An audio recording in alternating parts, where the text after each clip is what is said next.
Ekki fylgst með starfsemi erlendra ferðaþjónustufyrirtækja hér á landi eða skráð hversu margir ferðamenn koma á þeirra vegum. Varaformaður Félags íslenskra leiðsögumanna vill skylda erlendar ferðaskrifstofur til að hafa íslenska leiðsögumenn með stórum hópum ferðamanna. Ferðaskrifstofur á Evrópska efnahagssvæðinu geta starfað hér á landi á grundvelli erlendra starfsleyfa.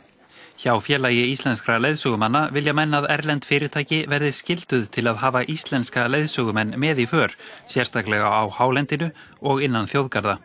Slíkar reglur séu í gildi víða erlendis. Það víða í Evrópu og annar land og kannski bara á eitthvað víst svæði eins og Madrid og Suður-Spáni og Ítalíu.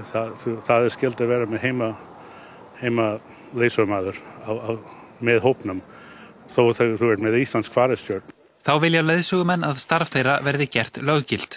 Ef það löggilt starfsheiti þá hægt að gera ýmislegt, rekja úr félagi og bara taka af leyfi til að fara með leiðsögumenn Ísland. Fleiri myndir hafa komið í ljós af tetratrukk tékknesku ferðaskrifstofunar Adventura, þó stór hluti myndbanda af ferðum trukksins Ísland hafi verið fjarlægður af heimasíðu ferðaskrifstofunar síðdegis í dag. Hér sést þegar trukkurinn keyrir út af vaði í Krossá í Þórsmörk og festist í pytti. Í september í fyrra lá svo nærri að illa færi þegar trukkurinn mætti jeppa í blindbeygju við Landmannalaugar. Ökumaður jeppans segist hafa náð að forða lífi sínu með því að svifta bílnum upp í hlíðina og fleygja sér yfir í farþegasætið.